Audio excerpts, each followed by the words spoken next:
Okay, so we're here today with David Lindo. I think most of you know who David is, probably many of you do.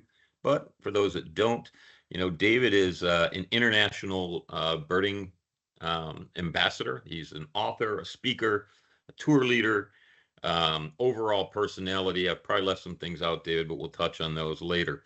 But David Lindo, my buddy, how you doing? Jeff, you know what? I am even better now that I'm seeing you. Oh, well, we'll take that as a compliment. I'm good. I'm good. I'm currently in Spain, where I spend a lot of my time. But I am from the UK, from England, born and bred in London, and I'm really, I guess I'm a child of the earth in the true sense now, because I'm all over the place, which is great because I never imagined at any stage of my life that I'll be kind of being able to sort of visit the US on a regular basis and, you know, other countries around the world. It's amazing. So yeah, I'm happy. Good. Well, for those that don't know, again, I want to take it back. Of course, I know the story. You and I have worked together in the past, and we've been on international trips together and had the pleasure of birding together. Hope to do a lot more of that in the upcoming days. But David is also known as the urban birder. And David, let's take us back. I mean, your urban birding days started in London as a very young man, right? When did it all kick off? Well, I think it kicked off before birth. I often say that in a previous life, I used to be a puma living in the Rockies. And one fateful day, I think I was stalking a ptarmigan, a rock ptarmigan, and it was autumn, so it was gradually fading into its white plumage, so it's grey and white. And I remember, well, I don't remember, I think that I was stalking and I leapt at this bird and it flew, and I thought, wow, you look amazing.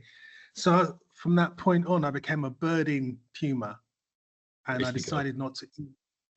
I decided not to eat, and just before dying, I thought, you know what, I've come into something really interesting. I'll hope if there's anything else after this that I can continue. And then the next thing, I was born a human in London with this innate interest in natural history. It's always been there. I don't remember a single day when I wasn't interested in natural history. And it started off with invertebrates, and looking at books at, the African sort of savanna and stuff like that.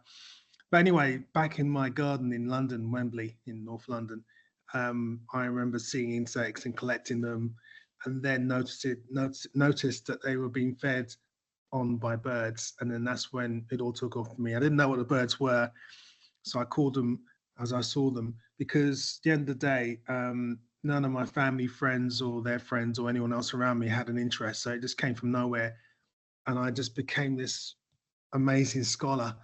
And by the age of 8, I was a veritable walking encyclopedia on birds of Britain, Europe, Middle East, and North Africa, plus a spattering of birds around the world.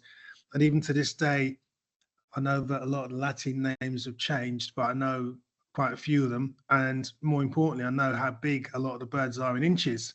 Not that that's useful in Europe, but That's good on trivia, So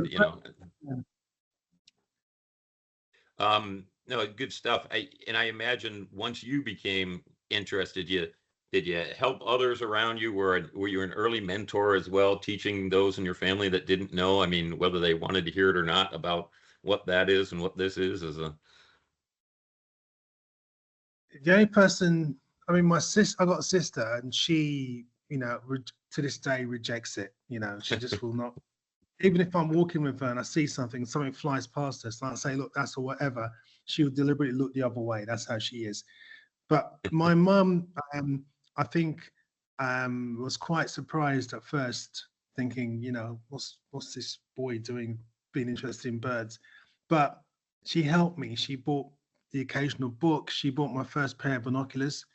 And even now, when I go to visit her, she's got some nature channel on, and she actually genuinely likes looking at birds now. No, she's not a birder, but when she comes to visit me, we often go out together. And I remember one day I took her birding because I didn't want to leave in the house, and we were in an area of grassland, and I was looking for grassland birds in Spain, and my mum said, "What's that over there, David?" in her Jamaican patois, and I said, "Mum, that's a Eurasian doctoral. Amazing! That's a year tick. I need it for my year list." So she has found one or two birds. I remember the day she saw her first hoopoe as well. So she's seen a few things.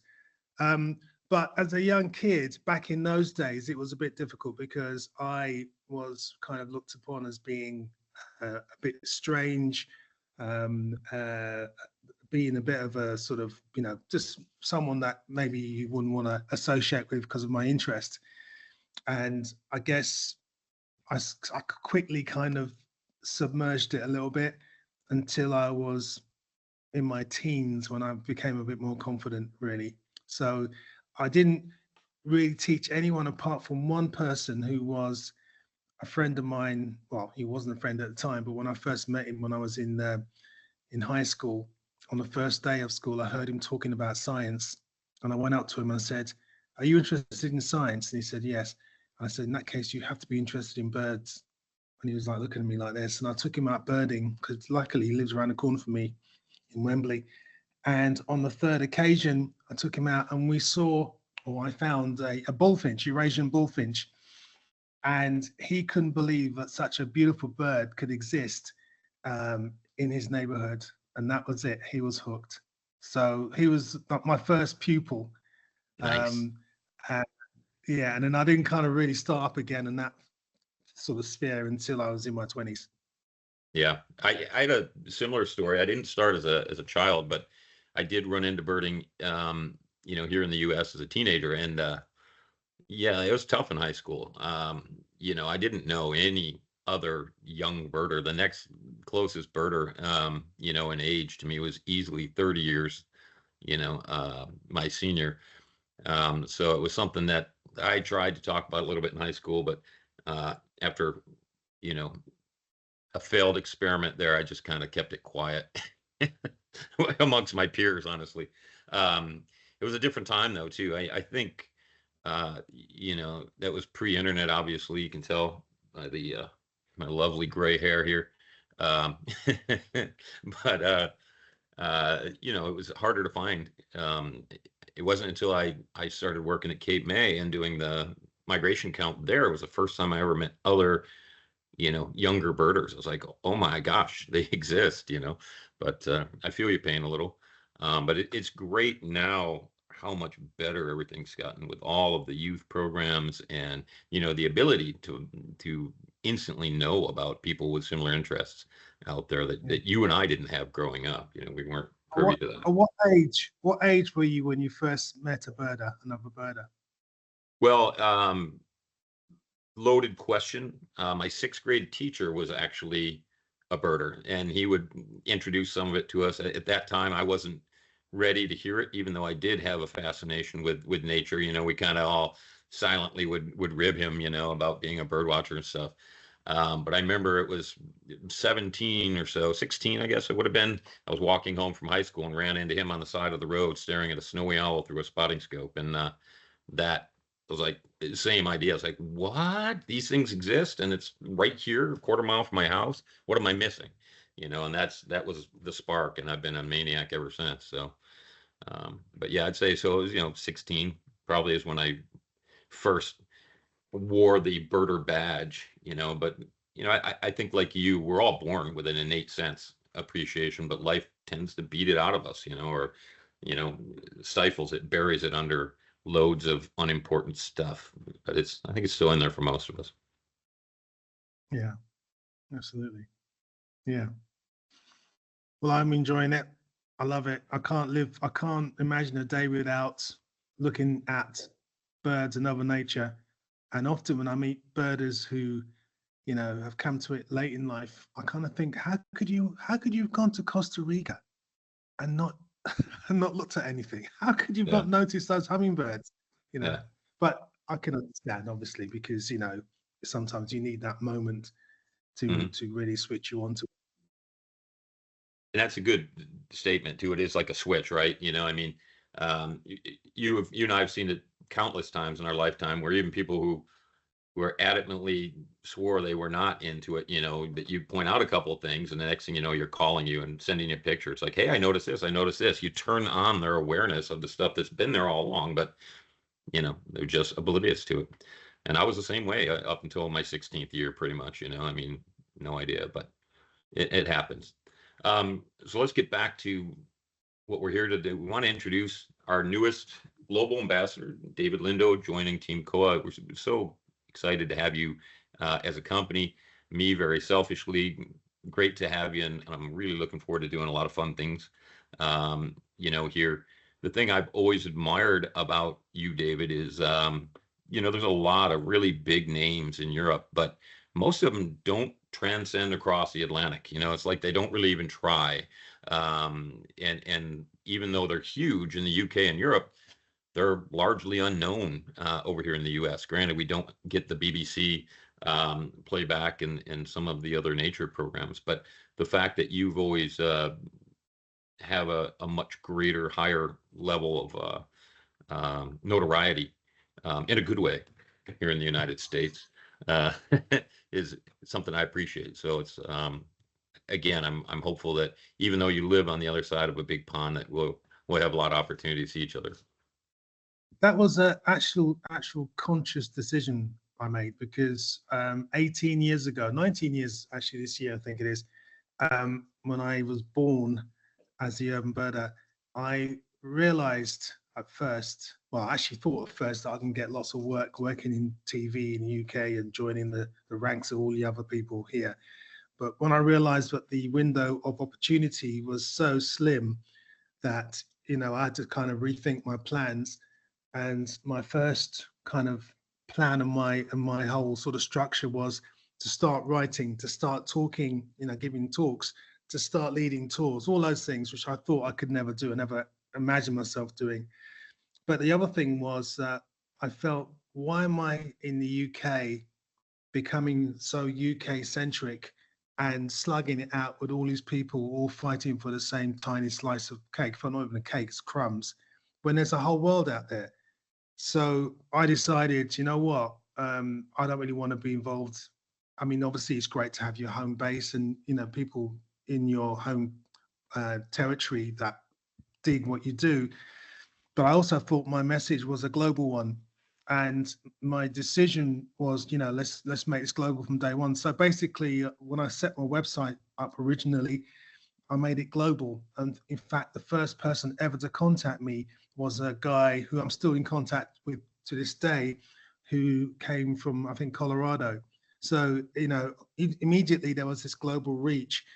And I remember maybe back in 2009, around Christmas time, a friend of mine who was a director in Los Angeles, he invited me over for Christmas for a couple of weeks. So before leaving, I made a couple of emails, sent a couple of emails out to a couple of people that, I just told them I was coming over.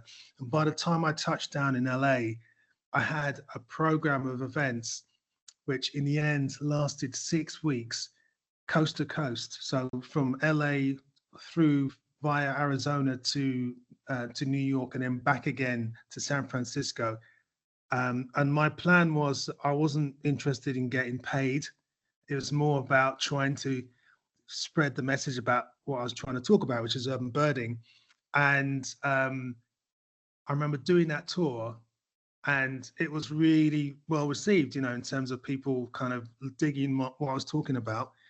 So the next time I came, obviously people knew me. So my strategy has always been to get to know people like yourselves, Jeff, and people in the US and North America in general, and then the rest of the world as well, because I've always felt that what I had to talk about was global. Agreed.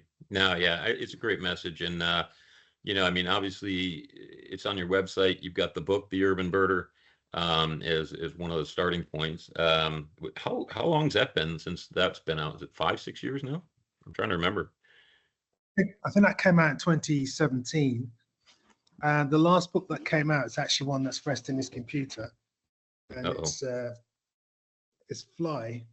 There it is. The new one, the Fly. kids book, right? Yeah, that came out last year, But I got a few more irons in the fire when it comes to books. Good. So hopefully, I'm working actually on, I think, 4 at the moment. Uh, Um, and I'll obviously be giving more details once they're all yeah. rolling. Yeah, it's just it's one of those things, Jeff. I never thought I could write, and I remember when I had my first writing gig, I went to the British Birdwatching Fair, as it was called then, and I went up to Birdwatching magazine, the European, the British magazine, and I just had been featured on BBC Springwatch, which is one of the big um, nature programs on BBC, and I was talking about my local patch and urban birding. So I was feeling, yeah, I'm famous, and I'm going to take over the world. I'm going to be the next David Attenborough. I'm going to be clambering over rocks in Peru and well, even Galapagos, whatever. But obviously that never happened. And I remember walking up to the BBC, sorry, to Birdwatching magazine stand and seeing the editor there and saying to him, "You need to write about me." And he was like, "Who are you?" I said, "I'm the urban birder." And there was a silence, and and then he said to me, "Okay, in fact, we're going to give you a Q&A." So I did a Q&A, and that was published. And then he just said, "Do you want to write an article?" I said, "Sure." And then at the time I was panicking, thinking, "Oh God, I've never written an article before." And I remember someone offering to ghostwrite it for me, but I thought, no, no, no, it needs to be my voice. And I left it to the very last minute and wrote it. And to be honest, that's been my sort of raison d'etre when it comes to writing. I always leave it to the very last minute. Mm. But the article went down well, and it kind of went from there. So um, books sort of came naturally from that. And sometimes, I guess, with a lot of authors, you pick up a book that you've written, think to yourself, did I write that? You know, and that's how I feel every time I do anything. To be honest, I Yeah. feel I feel privileged to be in the situation I'm in. I feel absolutely fantastic that, for example, I've joined your ranks. That's brilliant for me. You know, and it's just I praise every day I get up. Basically, I wake up every morning thinking this is amazing because I never expected to do this. And basically, the pinnacle of my career was 19 years ago when I appeared on BBC Springwatch. I mean, I've been on since, but for me, mentally, I thought to myself, everything else after that's a bonus. So, that's why I love life so much, really. Well, the bonus round is long and with a lot of great peaks still to climb, my friend. So, looking forward to, like I said, doing a lot of more work with you. I think uh, I'll see you at least one more time in the States this year, if I'm not mistaken. You're going to be in Tucson, Arizona, for the Southeast Arizona Birding Festival as a speaker, right? Yeah. I got quite close connections with Arizona because, as I said earlier, I came over to the US in 2009 as the urban birder, and I actually was at or did some speaking for the Tucson Audubon Society. So I know a lot of people now, well, that organise that festival now because I met them years ago before, and I'm excited. The book, Fly. Let's go back to that. It's a different um, different approach, I guess. You're trying to reach out to the real youngsters and really help get them started off with this children's book. What was the inspiration for that, and who did you partner with for that? I think the inspiration came from what I lacked when I was a kid, because there wasn't a book like this for me. And I think that if I had a book like that, I would have been well away even earlier. So I wrote it as a 7-year-old. I wrote it about things that I wanted to know about.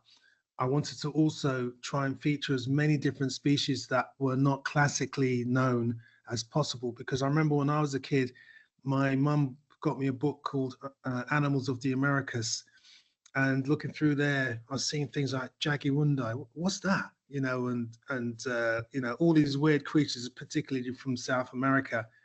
And something like a seed forms that you think to yourself, I want to see one of those one day. And decades later, you'll see one. You'll see a Quetzal or something like that. So that's what I wanted to do. I wanted to plant these little thoughts in kids' heads, about seeing a shoebill or seeing, Yeah. some sort of amazing tanager one day, but also use those species to frame things that the general questions that people ask, what are feathers and how do birds fly, and also try and teach kids about habitats and how important they are to be kept and nurtured, and also climate change as well. So it was something that was really, it fell into my lap. I mean, I was actually approached by the publisher, Sure. who was I wrote something for another book that the publisher did for free actually, and they really liked the fact that what I wrote they enjoyed, so they approached me to write this book, and I was so happy because I basically controlled everything in terms of what species and even in terms of what we covered. So that was great, and hopefully, I mean, from what I can see, it's selling well, and lots of young people and adults as well have really enjoyed it because it's filled with facts which I try to source as original facts, because you often read the same thing over and over again. So it's nice to try and look at things from a different angle, really. So yeah, I really enjoyed it, and it took me just 2 months to write it. Nice, nice. Well, yeah, you got a lot of things, like you said, that have been bubbling around your head since you were a 7-year-old kid, and you just were able to put it out there. It's fantastic. It's a great resource, and it's a great time. Post COVID, um, there were so many more people that are engaging in nature. Like I said, I think life gets in the way of this natural curiosity we have when we were forced to stop and reevaluate and sit in one spot. Everyone said, "Hey, what's this out my window again?" It was a good time. So good time for that to come out as well, to reach so many new birders. Um, and that's why I love, and I think you do too, going to all these events, these birding festivals, birding events, because you get a big massing of people with similar thoughts and passion as you. It's a fun time. Um, Right. the Go ahead. I was Sorry. just going to say that there is an interesting thing, though. I mean, excuse me. I mean, you're right. I mean, I love going to these festivals for those reasons, but sometimes, I mean, for example, closer to home for me, my local patch, Wormwood Scrubs in West London, where I kind of found my fame, if I'm honest, because that's where the BBC discovered me. Because Wormwood Scrubs, for those who don't know, it is a park, but it's first and foremost a very notorious prison. And most people, when they think of Wormwood Scrubs, they think of the prison. So when they hear of a guy birding in Wormwood Scrubs, it's like, what's that about? So automatically, that people are interested. But what I found, I don't know if you've ever found this, Jeff. Sometimes you get really connected to a place. But for me, Wormwood Scrubs, as much as it's just an innocuous park with sports fields, and there's an area of grassland which is now heavily trodden by people and dogs. We've lost one or two of the ground nesting, in fact, all of our ground nesting species, including the meadow pipit. Um, so it's a bit of a shadow of its former self, and I'm very, very keen to try and galvanize people to start protecting. And there is a movement now, and they are replanting stuff, and there is some sort of conservation plan, which is great. But when I was there, up until my move to Spain, I had a sort of a posse of birders, which I was on my own at first, and then I started finding rarities, and then all of a sudden people start Yeah. coming. So we had this little posse. We called ourselves the Scrubbers, and every month I'd write a report of all the birds we saw during the month, and it was really sometimes a bit competitive, but certainly we were seeing loads of birds that you'd never expect. But then as life goes, people start dropping off, moving away. And then obviously in the end, I even moved away. And a new crowd of people come in. And unfortunately, they don't make notes, they don't make their sightings public. Um, and I'm like frustrated because I'm thinking my patch was up there in the ornithological listings, and now it's not even in the list because, once out of sight, no one thinks about it anymore.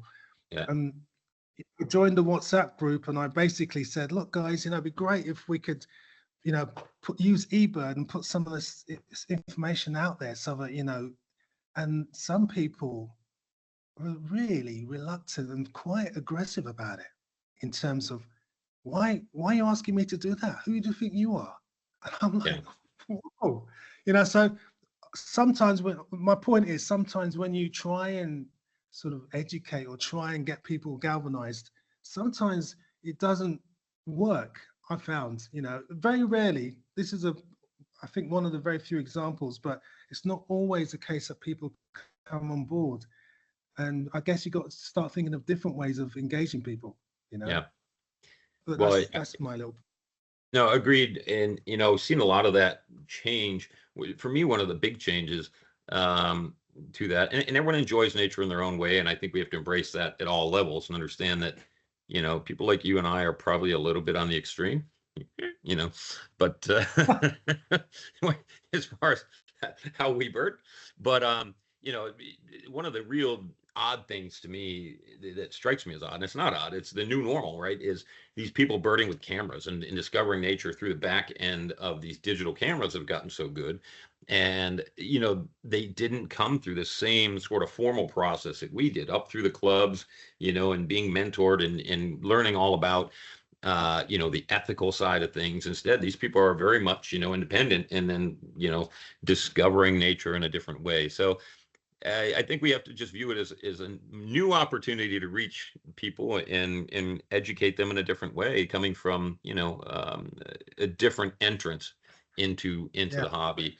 But still, there's no wrong way. The fact that people are interested is great, because it's going to lend itself to hopefully more preserved wild areas, a stronger conservation ethic overall, so long as we let people keep sharing the message of why it's important. You and I actually are very, very, very similar. I mean, the more I get to know you, Jeff, the more similar I think we are. And you're right, we are, pretty full on. Do you think in this day and age that people, because of social media and stuff like that, people are becoming more sort of interested in instant gratification? So they're out there birding, they've got their Merlin app on all the time. Do you think that people are kind of relying on AI and basically don't know as much and don't think enough for themselves to work things out? Do you get that impression, or am I wrong?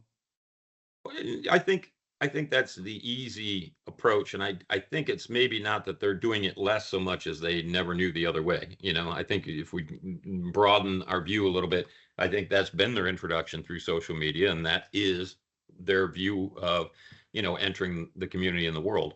But I think through the outreach events that you do all the time, the walks in London and guiding and attending these festivals and encouraging people to go to the festivals to learn a different way. I think that's where it's at. But yeah, for sure it's changed, and that's everything's changed so dramatically since the advent of the internet and social media, of course. That's had a massive effect on the way we do everything in life. So I think it would be silly to think that that's not real, right?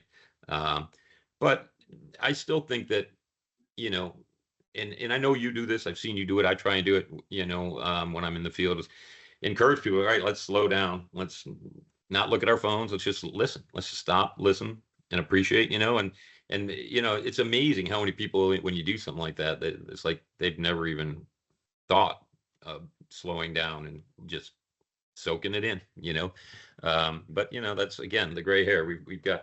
We've learned a few things over the years that we can share with the new arrivals, right? I don't even want to count how many years I've been doing this, but it's been a few, right? Um, I guess I'm going to see you next in good old England. We're going to go to the Global Bird Fair this year. Pretty excited about this year. I guess we're going to be doing even some morning walks and maybe some digiscoping workshops, and we're going to do stand-ups in the stand, as it were. In the U.S., we call it the booth, but I know I'm trying to use proper UK English for a little bit. When you say stand up, is that comedy Yeah, sketches? yeah, exactly. Work on your jokes. No, I think that we're gonna have a little stage and a mic, to be able to just do pop-up talks on various topics, babble, show some pictures, whatever. To be determined exactly what that's going to look like. But we've got a really talented group of ambassadors. And that's the largest birding event as far as public attendance that I'm aware of anywhere in the world. Correct me if I'm wrong, but Yeah. Global Bird Fair draws a lot of people, and it's pretty unique in that it's a true trade show rather than being about walks and talks and things. That's the exception rather than the rule, which we don't have anything like that in the U.S. Yeah, I think it is a very unique sort of idea, and people have tried to replicate it around the world, but it just hasn't worked. I think, the way that you do it in North America, in that there's trips in the morning and then people come back to a central hub where there may be a few booths, but they're actually, I mean, they're looking around the booths, but one of the main reasons they're back is to go to the talks in the evening. Right. The way it works with Global Bird Fair is that, as you say, it's a bunch of booths in several different marquees with a few talks that are interspersed, but you can go to them, but you can also hang out in the booth as well. And I think that it's really, it's a unique thing, and it's actually been very successful. I look forward to it because it's great to see my friends like yourself, and also meet people that are following you and answer questions and what have you. I this year looking forward for the first time to hanging out with Kowa. Um, and I think Kowa as a brand, if I may get a bit now talking about the brand, I think is really exciting because it's one of the very few I've noticed within the optical world that actually do stuff and are engaged in things. And I love the idea that we're going to be on stage talking, because again, I've not really seen anyone else do that in the optical stand. So I think it'd be really nice, to have a human face to all of this and to engage people. And yeah, it's going to be great. And as I say, as you said, it's a very, very unique and interesting festival. Yeah, no, it's not just very unique, but I mean the opportunity, like you said, to bring a personal face to it. And I know personally, I mean, I have stolen a lot of knowledge from people everywhere. I've absorbed it from all these people, and it's really, I think at this point, my onus to have to do my best to try and give more of that back. To especially with the huge number of new birders that are entering the fray. Got a lot of wisdom to share before we lose it all. I feel like I'm afraid of getting a lot of it day by day, so I better start spewing more out there. But no, it Yeah, is a great event. It's the spot where you go and see just so many just massive names in the community at that event every year. I think this might maybe 14th or 15th year going. I'd have to do the counting, and the first time I went, with another company, they were like, well, why are you going to the UK? You're the US guy. You don't need to be there. But I remember how just blown away I was at how many of strategic partners that I knew that were there, from my side of the Atlantic, both in the U.S. and even more so through Central and South America, where these birders in the tropics that have so many bird species to enjoy, that we always, all of us, both of us, love to go and visit as many of those as possible, obviously. But yeah, it was good to see a lot of partners and realize instantly, it's like, wow, this is it. This is where the shakers and movers are in this community, and it's almost seemed criminal not to be there every year since. yeah. And the great thing this year is the fact that there's going to be a limited edition urban birder binocular, isn't it?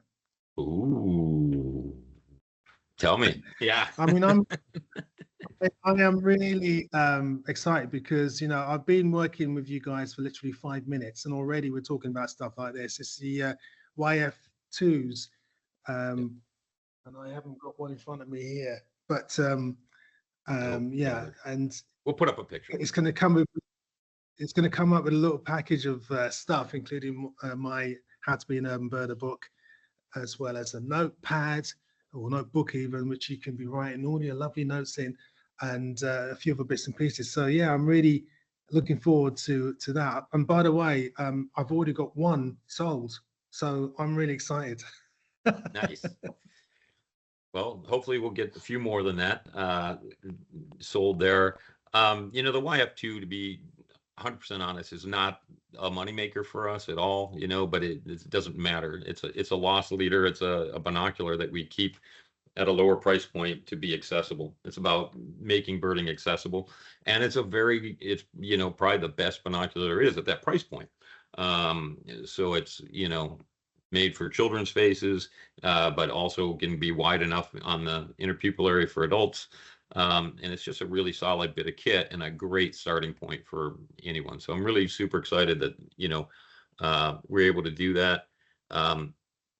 That's been my experience when coming to Kowa. I've only been here myself for 5 years, coming from another company, as you know, and I've been so excited at just how easy it is to work with and how nimble the company is. It's like we see a new idea and just go, let's go there. And it's been a lot of fun. The fact that the spotting scopes are what they are, and me being an avid digiscoper is like a perfect fit for me. I feel like I should have done this a long time ago, but I do feel like I'm home. It's a nice feeling.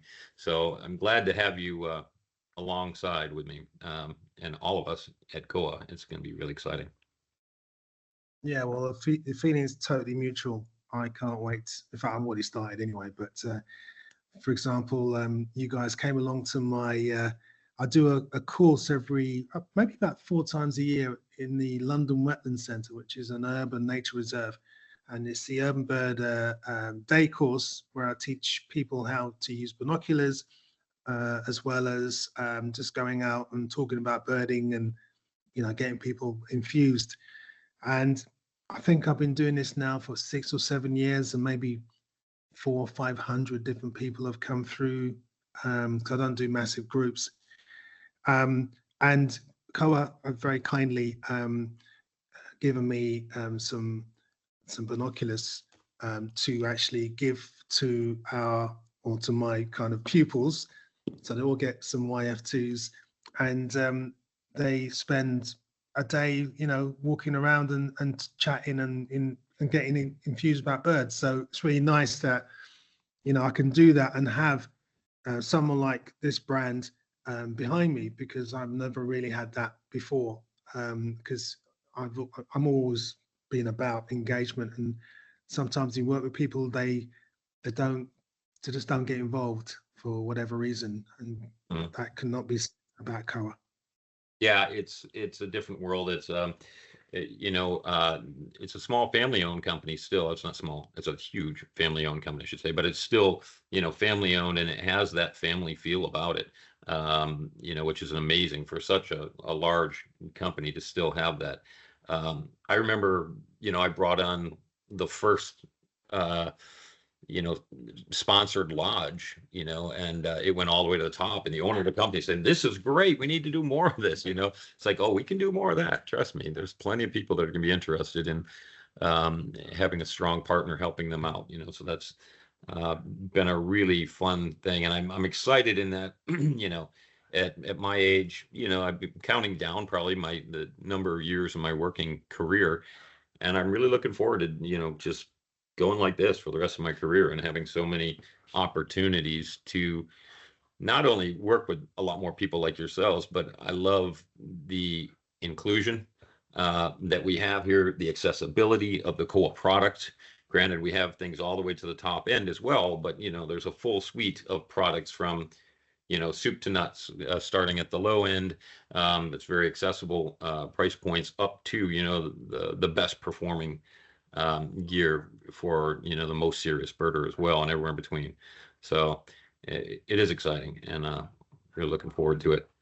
So our colleague Rob Wilton is here from the UK as well. And Rob, you were there at the London event. I wished I could have been there, but I was busily attending events here on the other side of the Atlantic. Maybe you can give us your perspective and some thoughts on how great that was. Yeah, it was a great day. Didn't know what to expect. Never been to anything like that before, and obviously I've just getting to know David. And one of the things that really I think appealed to all of us at Kowa is this accessibility to people, introducing them into birding and enjoy nature and things. And David's an absolute perfect platform for that. So we rocked up, and we thought we'd document the day, and we'd just be there on hand if anyone got any questions about the optics, if they wanted to, or maybe they wanted to look through a scope. Some of these people probably never even seen a spotting scope before. And of course, the digiscoping side of things, putting the smartphones on the scopes. And yeah, I mean, we were there, and I think just one perfect example was this. A lady came over to me and said, "Oh, these binoculars, they're great. I've never heard of Kowa." I thought, yeah, this is why we're here. This is, you know, it perfectly sums up why we should be there, because, you know, finding these people to talk to is not easy. So to get access to people like that, they're just starting out, and because we've got the product range, and you know, it's a brand, to get into the brand at that early stage, it was just invaluable, really. So I thought, yeah, this is going to be a great partnership moving forward. And yeah, it was just a real great day, to really relax, a really chilled out day, and some funny stories. We had a good laugh as well, and people just it was just so nice to see people enjoying the sights and the sounds, and it was really good. So that's you know, that's really interesting. You know, I like what you just said about it's exciting to meet these people and to get with them, and that's another thing that I've really enjoyed in my time here, is that Koa is not only interested in hearing my opinions and asking, you know, hard pointed questions, but I mean, they really take our consumers and the people in the fields input. And, you know, I mean, we'll hear something on the street, and, you know, 3 4 years later, here's a product to answer that need. And that's really exciting. You know, it's just a great brand to work with. So I feel like I was, you know, kind of the new guy myself, and now welcome, David. Look forward to hearing a lot of your, um, you know, getting a lot of your input, taking that and putting it into play. And obviously, you know, like you said, minutes in, we're already going to have a special edition kit available at Global Bird Fair this year. I think that's going to be for sale in the UK and all of Europe. Rob, you maybe can Yeah, talk to us about that. I think but Bird Fair will be a bit of a platform that we can showcase them, and then yeah, we'll do a run of them, and just like David was saying, just a really nice set with the binoculars, a customized urban birder strap case. We'll have David's latest book, How to Be an Urban Birder, the notebook, a nice bag. It's just a lovely little kit, and then a certificate to David, like a forwarding information and that kind of thing. And yeah, so at Bird Fair we'll have some there, and we'll probably we'll do some competition, so you'll be able to probably win a set, you know, that kind of thing. So I think this Bird Fair, amongst, I mean, I've been to many myself, I'm really looking forward to this one, to do these nature walks, and I have all these things going on. It's something new for us, really, at this show, to be doing these nature walks and getting people engaged and things. So really looking forward to it. It's going to be a great event. But then I look at this and I think that every time we all get together is going to be great. Any event that we are at is going to be fantastic, because we all share the same vision, and it's all about, at the end of the day, engagement and as you say, Jeff, welcoming the new people, which, you know, this is what this is all about, really, because it's all very well us saying, you know, it's amazing. We need to get other people to think that too, to help save them, save the environments, what have you, for future generations. So yeah, I think this is going to be a great start. Well, continuation, because you guys have been doing it for some time. So a great continuation. Continuation and start both. I mean, start of the new. It's absolutely a ball rolling downhill, and we're gaining momentum daily, which is fun. I love the fact that, as you said, this great think tank that we have, and we get together. And the real refreshing thing is we've all been in situations of past where there's a lot of talk, a lot of things are mentioned, and nothing becomes of it. You know, here we get together, we have these brainstorming sessions, and lo and behold, you know, a month, 2 months later, we've got something concrete that's come out of that, and it's refreshing. You know, here in the US side, actually, we're going to be doing something we're going to call the Kowa Caravan, where we're going to do trips. Not a lot, but maybe one every other year or something, where we can go and work with one of our strategic partners somewhere. And it looks like this year we're going to go in the fall to Panama to train Kilo Bay. David, I don't know. It's a digiscoping workshop. I don't know if that sounds like something you'd want to join us for or not. I'll plant that seed. Yeah, the seed's grown already. The seed is already grown. Yeah. No, it's gonna be a lot of fun to do some sort of a hands-on hardcore digiscoping immersed in this tropical environment with tons of birds on in the beautiful coast of the Caribbean in Panama. So yeah, I was just talking to Jim and Renee, the owners there. They were our first ever sponsored lodge with Kowa, and we're going to go do something with them. It's going to be a lot of fun. So yeah, Rob, you may need to come and help video that as well. You better, we'll look at your calendar, make sure. Yeah, let's set some dates up. There's one project I'm not telling you what it is yet until I get commissioned to do it. But when I do, because they've said they're going to commission me, it's all about just working out the deal now. It will mean me traveling from the Arctic tundra in Canada all the way down to the Pampas. Let's go. So nice. I think that could be a journey that we need to go on together at certain points at least. Yeah, I can intercept you along the way and say hi, for sure. It sounds like you're going to be crossing. I mostly do this, in the U.S., but there will be an intersection somewhere there. And yeah, I guess next it'll be in the UK, in the lovely countryside outside of Rutland Waters. We'll be seeing you there, and it sounds like again in the Tucson area for the Arizona Festival. I was just literally there in March. We sponsor a hawk watch there in Tubac, Arizona, and wonderful event.